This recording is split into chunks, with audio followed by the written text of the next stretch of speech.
हमने बहुत सारे रिलेशन पढ़े, एक रिलेशन रह गया बस, फिर फॉर्मूलेज पे आएंगे हम लोग। तो वो रिलेशन है, जैसे हम जानते हैं कि a acceleration is equal to differentiation of velocity with respect to time, instantaneous acceleration. तो हम क्या कर सकते हैं,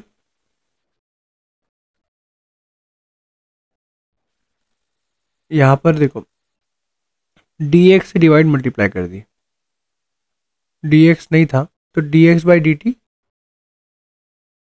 into d v by d x. ये डी एक्स नहीं था, डी एक्स से डिवाइड मल्टीप्लाई कर दिया हमने, डी एक्स नया लेके आया।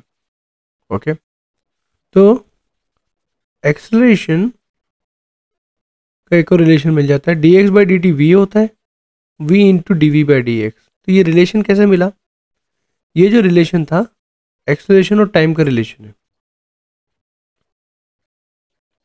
वैसे ही वेलोसिटी और टाइम का रिलेशन भी है कि velocity is equal to d x by d t, है ना। अगर मुझे एक्सेलरेशन और डिस्प्लेसमेंट मतलब एक्स का रिलेशन चाहिए, या एक्सेलरेशन और वी का रिलेशन चाहिए, जैसे वी का तो इधर था ही, सॉरी, एक्सेलरेशन और एक्स का चाहिए, तो मैं ये यूज़ करूँगा, a is equal to v d v by d x.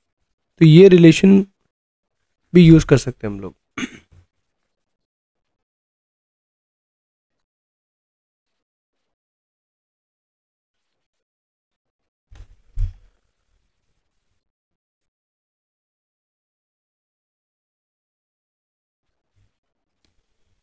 Okay. जैसे कि फॉर एग्जांपल एक सिंपल एग्जांपल है, तो if a is equal to v square है मान लो,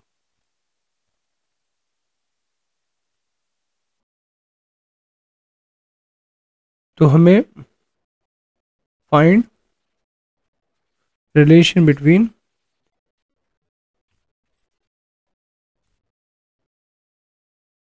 वी एंड एक्स।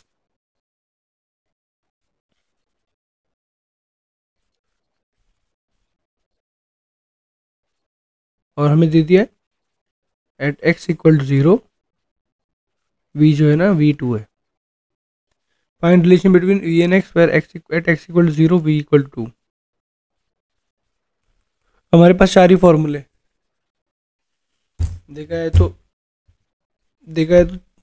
पांच हो गए अभी।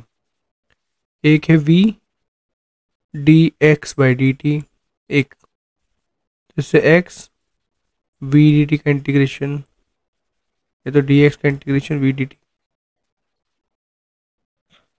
ए d v by d t, तो डी वी का integration is equal to a d t का इंटीग्रेशन, और थर्ड फिफ्थ ये। इस तरह से इनमें से कोई ही यूज़ करना पड़ेगा हमें, और कुछ है ही नहीं हमारे पास। ए है वी है, तो ये दिख रहा है, ये वाला यूज़ करने के लिए देखो। और हमें रिलेशन किस में चाहिए, वी और एक्स में चाहिए, तो वी एक्स इधर है, टी में नहीं चाहिए, तो हम ये वाला यूज़ करेंगे।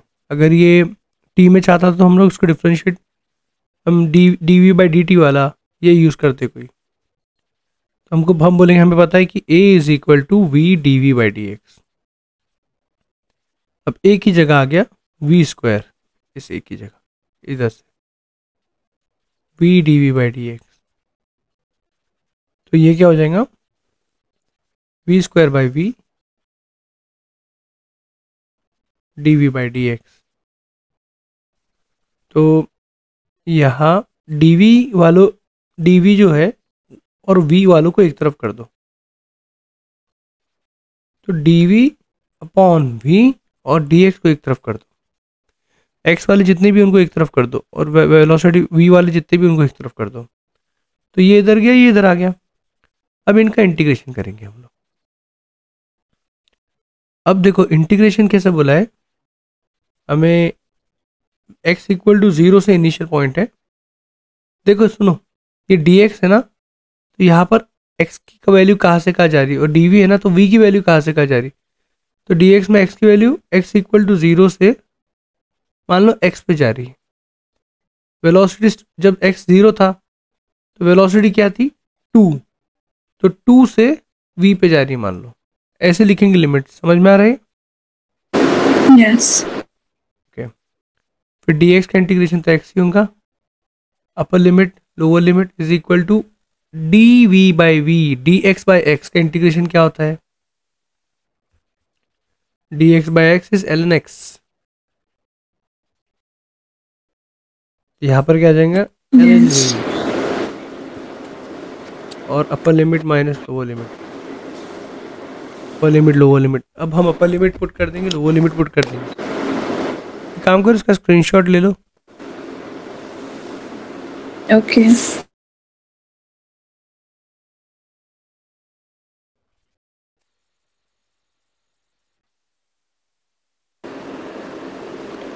So is this a formula or are we just deriving and we'll have to know in which somehow to derive? मतलब ये जो क्वेश्चन कर इसकी बात कर रहे हो आप? हाँ. नहीं, ये जनरल बात है कि अगर मान लो a equal to v square given है आपको, a in terms of v given है, बोल सकता है find v in terms of x, तो हम क्या करेंगे, इनमें से कोई एक फॉर्मूला, ये फॉर्मूला यूज करेंगे। देखो हमारा जो आंसर आएगा ना, अभी v की value in terms of x आ रही है, देखो बता दो, देखो Okay. तो यहाँ पर देखो x upper limit minus lower limit, यहाँ पर l n v upper limit minus lower limit, तो ये x हो गया, ये l n a minus l n b is l n a by b, तो ये l n v by two is equal to x, तो l n मतलब base क्या होता है, ई होता है, लॉग हटा, ln acts as log. L N is log, हाँ log x with base e, natural log, ये लॉग हटा, ये हो गया e raise to power x, तो आपको फाइनली क्या मेरा v is equal to two e raise to power x. Now you got the relation between x and v, हमें रिलेशन a और v स्क्वायर में था, अभी हमने x और v में निकाल लिए, समझा आपको? Yeah, so basically to remove the log you added e here. I didn't understand this part. अरे वो तो बहुत सिंपल चीज़ है, तुम लॉग इतना पढ़े हो, लॉग एक्स विद बेस 10 अगर 4 है सामने, लॉग गया तो ये x equal to 10 raise to power 4 हो जाता है ना, हाँ. तो एल एन एक्स है, एल एन एक्स का मतलब क्या होता है, log x with base e, अच्छा इधर है log e है क्या? हाँ हाँ बेस ई है।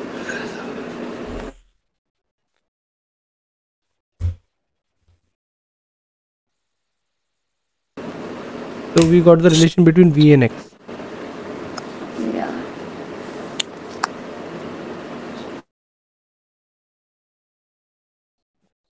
ठीक है, इसका स्क्रीनशॉट ले लो, बाद में कॉपी करोगे तो समझेगा ना। हाँ.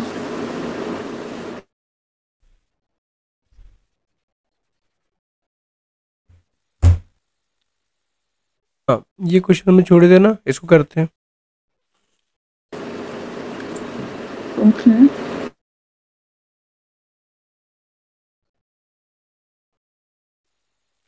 आप अभी है ना रफ बुक लेके बैठो, इसको बस फटाफट कर लो, और बाद में फेयर में सब वापस नोट डाउन करोगे तो आपका रिवीजन भी हो जाएगा।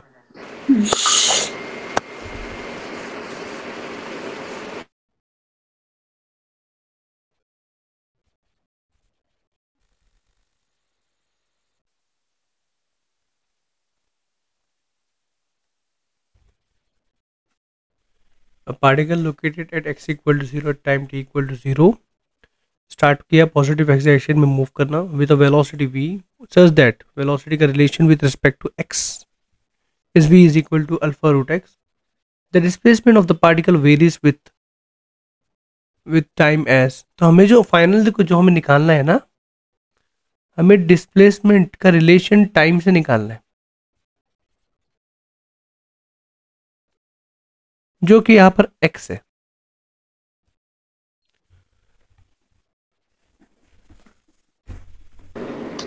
Okay. तो वेलोसिटी को क्या लिख सकता हूँ मैं, dx बाई dt,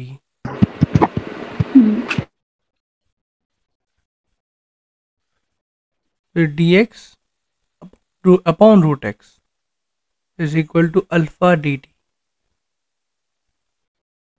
हमने x की तरफ टर्म्स एक तरफ कर देते हैं t के, अब t का टर्म है नहीं, तो उसको एक साइड में भेज दिए और कांस्टेंट, ये कांस्टेंट, इसका कोई इशू नहीं है। और फिर इंटीग्रेट कर देंगे। D x by root x integrate कैसे करेंगे? Sorry? D x by root x integrate कैसे करेंगे? Root x na 1 upon 2 root x. Wait. Okay, आप डिफ्रेंशिएट कर रहे हो, ठीक है। पहले आप इसको ऊपर लेके आ जाओगे। वन बाय रूट एक्स का डिफरेंशियल 1/2 रूट एक्स होता है, राइट है आपका। लेकिन ये इंटीग्रेट कर रहे हैं हम, और ये रूट एक्स से सुबह -1/2 ऊपर आ जाएगा, d x is equal to, और सामने क्या होगा, alpha d t. Alpha d t का इंटीग्रेशन होगा alpha t, alpha d t का अल्फा टी, क्योंकि अल्फा डी एक्स का अल्फा एक्स हो जाएगा। वैसे अल्फा जो है वो बाहर निकल जाएगा वैसे, और इंटीग्रेशन सिर्फ डी टी का होगा। अच्छा, मैंने लिमिट डाला ही नहीं। तो क्वेश्चन में लिखा है x equal to zero, t equal to zero पे एक्स इक्वल टू जीरो है। तो यह डी टी है, मतलब डी टी मतलब चेंज इन टाइम, तो यहाँ पर जीरो आएगा। उस पर चेंज इन एक्स, यहाँ पर भी जीरो आ गया। टू, हमें रैंडम निकालना है टी तक, वैसे ही रैंडम एक्स तक।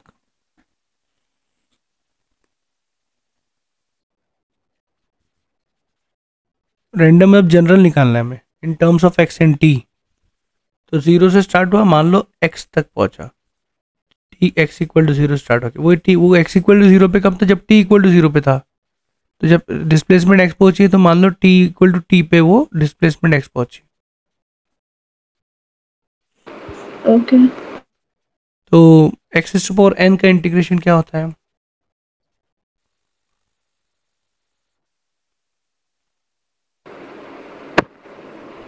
इसको यूज करना होगा अभी। तो ये हो जाएगा -1/2 +1 upon -1/2 But +1। you won't write C na as नहीं C. नहीं, ये इंडेफिनाइट है। इंडेफिनाइट मतलब लिमिट्स नहीं होती है तो सी लिखते हैं। डेफिनाइट है ना, तो लिमिट्स डाल देंगे बस।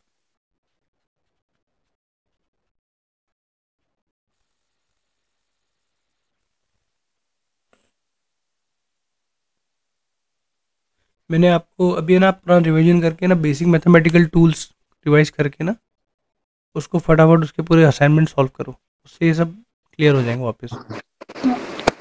उसमें वेक्टर्स भी ये सब है, एक बार सब वेक्टर भी इंपॉर्टेंट है। वेक्टर में भी वेक्टर के डायरेक्ट क्वेश्चन आते हैं जेई मीन्स।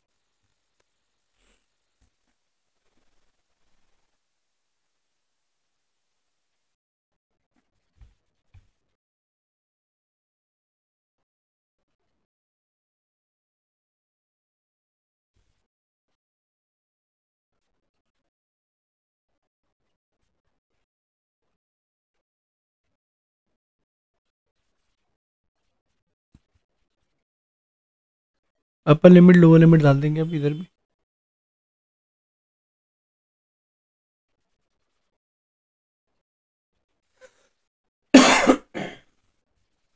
ये टू ऊपर आ जाएगा, 2√x -0 is equal to alpha t. तो फाइनली हमें मिला 2√x equal to alpha T. अब हमें चेक क्या करना था, वे पार्टिक डिस्प्लेसमेंट ऑफ द पार्टिकल, मतलब x वेरीज विद टाइम। तो हमें ये मिला, तो √x is equal to alpha t by two, x squaring both side, तो अल्फा बाई टू का स्क्वायर टी स्क्वायर। तो हम देख सकते हैं कि पार्टिकल टाइम के स्क्वायर के हिसाब से वेरी कर रहा है। तो कौन सा ऑप्शन राइट है?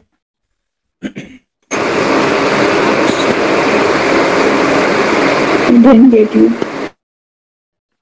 यहाँ तक सोल्यूशन, यहाँ तक तो समझा ना?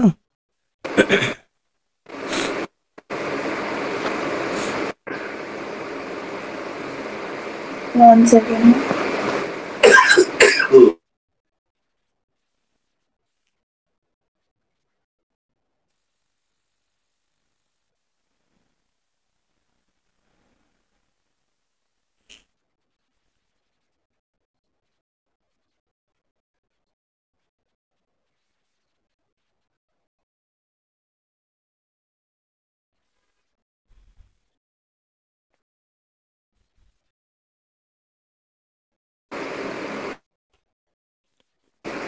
X T I'll square get के, that function. हाँ, Yeah. एक्स टी स्क्वायर के हिसाब से वेरी कर रहा है। X t square के साथ है. So alpha का भी तो कोई रोल है ना? Alpha is not a variable, alpha is a constant. Alpha की कोई Oh, वैल्यू रहेंगी, वो गिवन नहीं है लेकिन कुछ वैल्यू रहेंगी। टी जैसे टी चेंज होगा तो एक्स चेंज होगा, लेकिन वेरीज कैसे होंगे, टी स्क्वायर के हिसाब से होगी। okay. Displacement equals to square of time. हाँ मतलब अल्फा भी कुछ है, वो वैल्यू रहेंगी कुछ, उसको एक अल्फा बाई टू का होल स्क्वायर एक नया कांस्टेंट मिल जाएगा, कोई वैल्यू मिलेंगी। लेकिन इसको ऐसे लिखते हैं ना हम लोग, प्रोपोर्शनैलिटी कांस्टेंट। हम इसे ऐसे कह सकते हैं ना कि x is proportional to t square, ये तो कांस्टेंट है, ये पता है ना। वो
इसको ट्राई करो आप।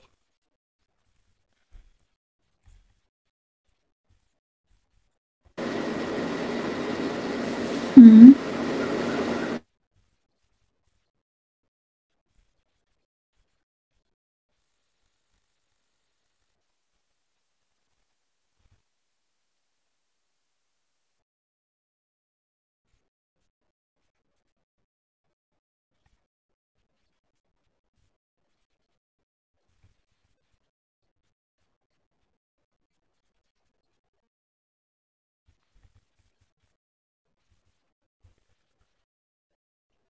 आपको वेलोसिटी निकालना है, मतलब आपको डिस्प्लेसमेंट को डिफ्रेंशिएट करना है। स्पीड निकालना है, मतलब वेलोसिटी निकाल के मॉड कर देना है। Oh, तो आर वेक्टर क्या है इधर, हमारा क्या आता है, x i cap Y j cap, और जेड के कैप भी होता है लेकिन वो नहीं, वो टर्म नहीं है इधर, सिर्फ एक्स और वाई में है। तो ये क्या हो जाएगा, अल्फा टी क्यूब आई कैप, क्योंकि क्वेश्चन में हमें अल्फा टी क्यूब दिया एक्स, और ये क्या हो जाएगा, बीटा टी क्यूब जे कैप। अब इसको आप डिफ्रेंशिएट करो विथ रिस्पेक्ट टू टी, और फिर लास्ट में इसका मॉड ले लो, आंसर आ जाएगा।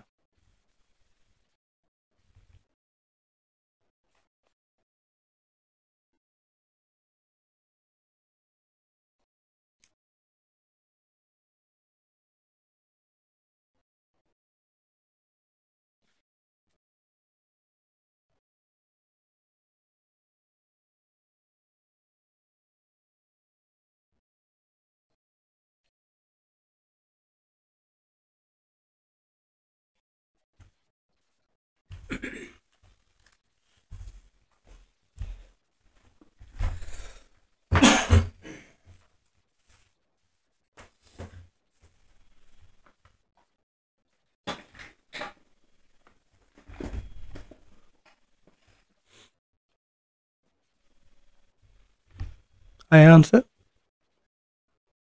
no, not doing.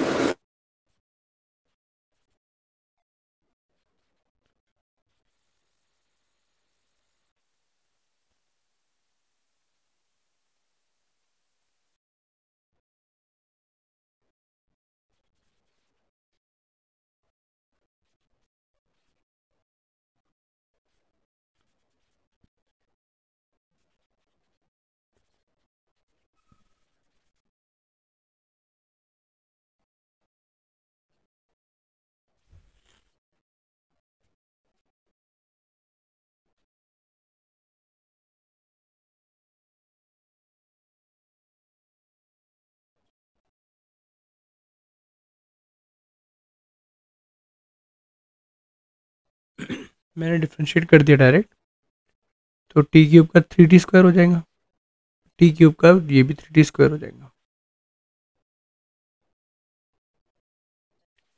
डिफ्रेंशिएट करने में मुझे वेलोसिटी मिली जो कि वेक्टर है, इसलिए आई और जे के टर्म्स में आई विद डायरेक्शंस।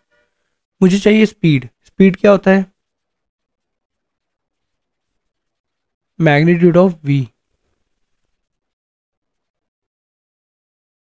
वो क्या होता है? मॉड रूट के अंदर आई कैप का स्क्वायर, आई कैप के कोएफिशिएंट का स्क्वायर प्लस जे कैप के कोएफिशिएंट का स्क्वायर।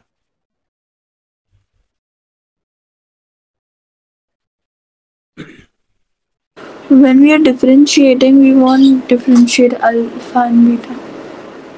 अल्फा बीटा कांस्टेंट है, they are not variable. Variable time है। It's like x equal to 2t cube या 3t क्यूब, ये जो है कांस्टेंट है कुछ तो भी, इसको अल्फा से रिप्रेजेंट कर दिया, डिपेंडेंसी कुछ है, लेकिन x is proportional t cube.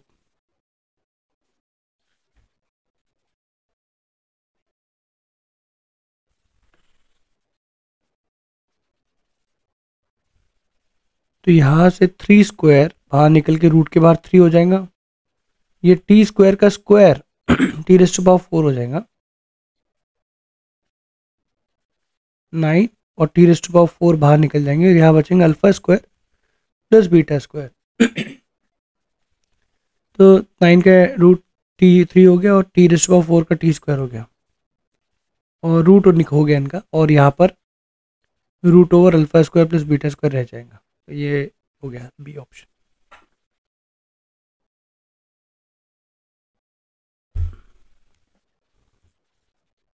इसमें ट्रेजेक्ट्री का भी कॉन्सेप्ट है। जैसे कि इस क्वेश्चन को अगर देखिए हम, x equal to alpha t cube, y equal to beta t cube. Trajectory मतलब path, a path followed by a particle.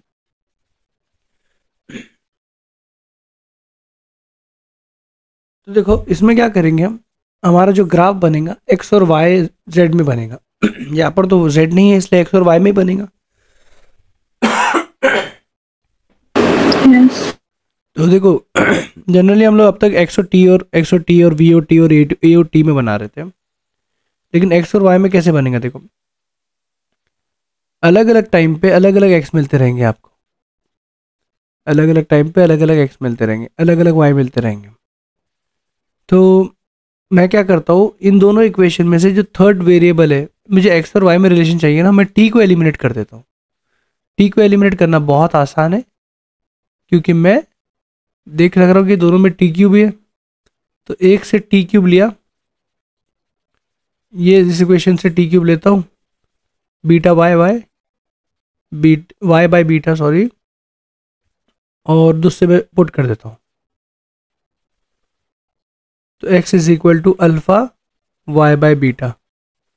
तो बेसिकली अगर आप ध्यान से देखो इसको, तो y equal to beta by alpha x हो गया, तो ये y equal to m x, क्योंकि बीटा बाय अल्फा कांस्टेंट से उनका रेशियो भी कांस्टेंट रहेगा, तो ये y equal to m x का फॉर्म हो गया। तो इसका ट्रेजेक्ट्री कैसा रहेगा? y equal to m x के अलॉन्ग कोई तो भी लाइन होगी जिस पे वो पॉइंट, मतलब ये पॉइंट है ना 1D में घूम रहा है, एक लाइन में घूम रहा है ये, कभी वो ये कोऑर्डिनेट्स है, ये 2D में जा रहा है, 2D 2 डायमेंशनल मूवमेंट है इसका, सीधा नहीं है, इसमें x भी चेंज हो रहा है, y भी चेंज हो रहा है। स्क्रीनशॉट लो उसका।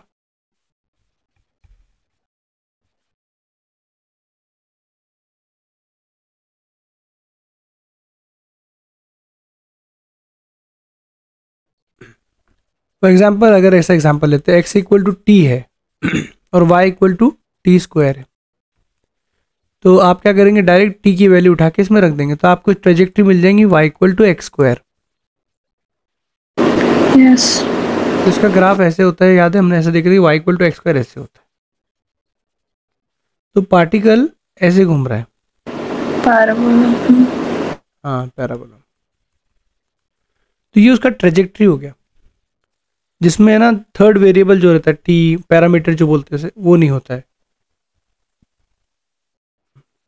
कभी कभी देखो ऐसे भी हो सकता है कि x इक्वल टू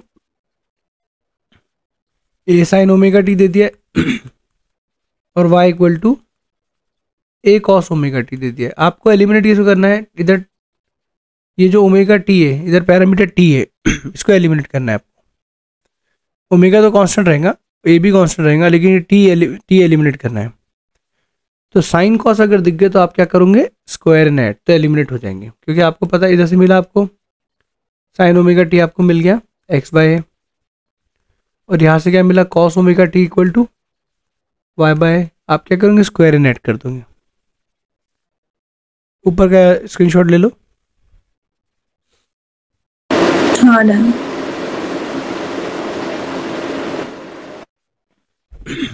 तो स्क्वायर एंड ऐड कर दोगे तो ये एलिमिनेट हो जाएंगे, तो आपको ट्रेजेक्ट्री मिल जाएंगी इसकी।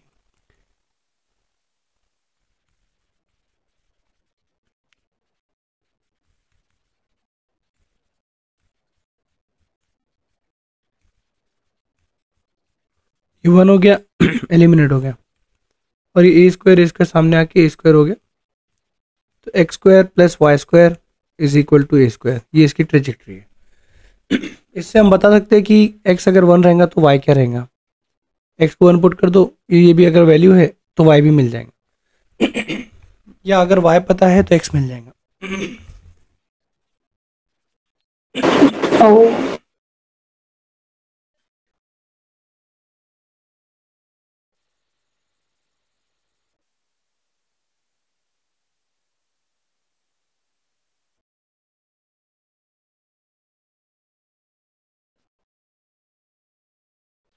तो ट्रेजेक्ट्री में लास्ट में आंसर सिर्फ एक्स और वाई में ही रहेगा। ये बात समझ में आ गई ना। Hmm.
पोजीशन वेक्टर दिया, एक्सेशन देना है, एक्सेशन निकालना है, कैसे करोगे।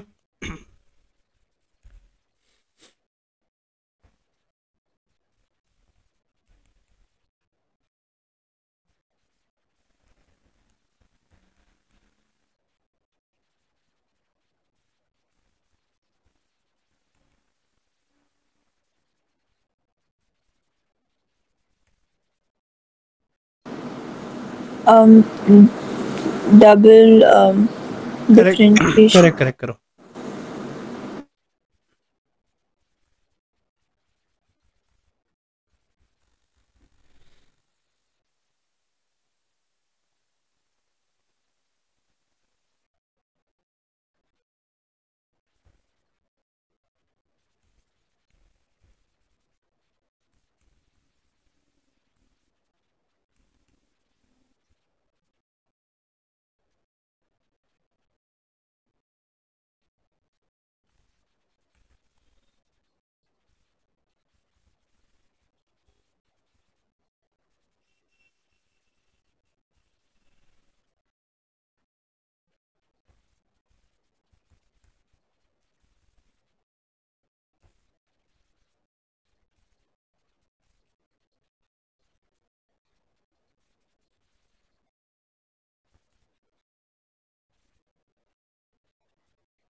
आपने सही कहा, उसको 2 बार डिफरेंशिएट कर देंगे।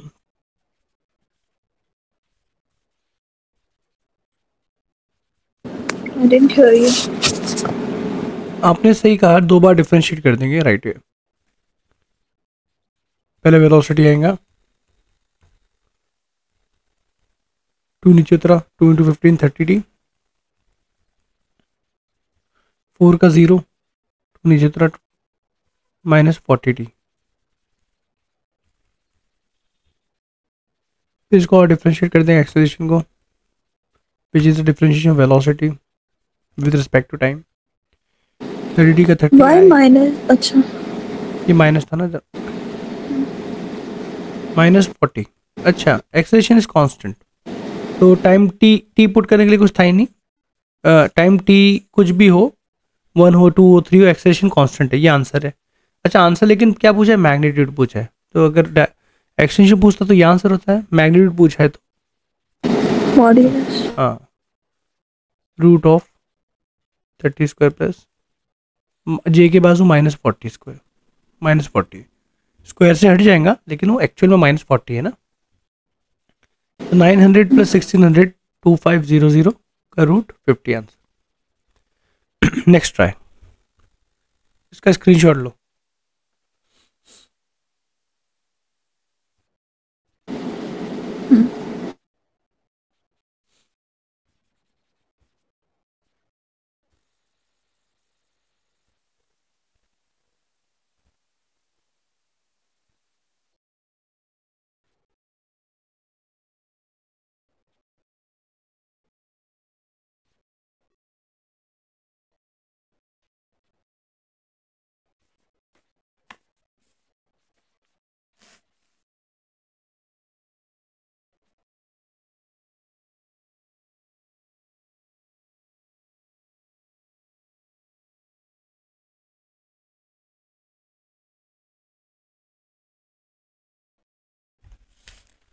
थोड़ा ठीक दिख रहा है।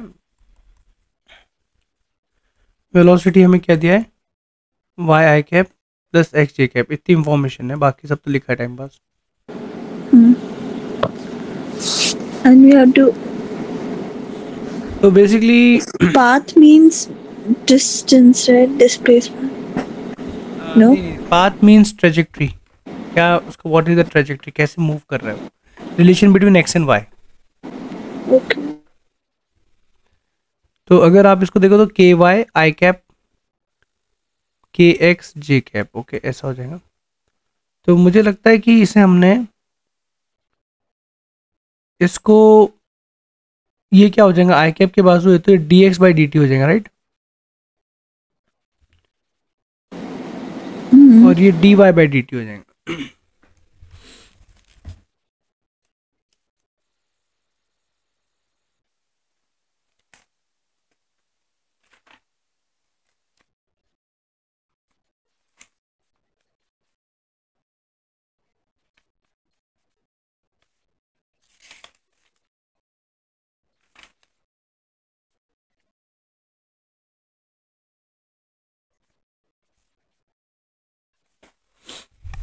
तो देखो, वेलोसिटी क्या होता है, v x i cap plus v y j cap होता है ना। तो हमें क्या मिल गया, वी एक्स हो गया, के वाई दिया है, और वी वाई हमें के एक्स दिया है। तो v x is nothing but velocity का component along x axis which is d x by d t. X axis को मतलब एक्स को डिफ्रेंशिएट करोगे तो मिलेगा, और v y is nothing but d y by d t. अब आप इसको इधर उधर भेजोगे, अब एक्स यहाँ डी एक्स में एक्स का टर्म भेजना है, तो एक्स का टर्म तो कोई है ही नहीं, ये मिला अपने को, ठीक है। देखो, एक कॉन्सेप्ट है जो पढ़ाया नहीं था लेकिन यूज़ हो जा रहा है इस क्वेश्चन में, जो मैथ्स में हम लोग पढ़ेंगे, वो है कि अगर आपको d y by d x निकालना है तो that will be equal to d y by d t upon d x by d t, क्योंकि दोनों चीज़ें हमारे पास अवेलेबल है। तो d y by d x is equal to d y by d t हमें दिया है के एक्स, इसको पैरामीट्रिक फॉर्म ऑफ डिफरेंशिएशन कहते हैं, पैरामीट्रिक डिफरेंशिएशन। के एक्स और D x by d T क्या हो जाएगा, के वाई, के कैंसिल। अब क्या होगा, अब आंसर आ जाएगा आपका। वाई को वाई की तरफ भेज दो, डी वाई में वाई को भेज दो और एक्स की तरफ डी एक्स को भेज दो। अब इनको इंटीग्रेट कर दो। अब ये इंटीग्रेबल हो गया। इधर प्रॉब्लम क्या हो रहा था, इसको इधर भेज दे रहा था मैं, तो टी का तो फंक्शन ही नहीं है इंटीग्रेट करने के लिए। और y is not a constant function, y तो वेरिएबल है, इसलिए मैं इसे इंटीग्रेट नहीं कर सकता। नहीं तो ये कांस्टेंट होता y ना, तो मैं इसको बाहर निकाल लेता था, लेकिन ये वेरिएबल है। तो y डी वाई क्या हो जाएगा, वाई स्क्वायर बाई टू,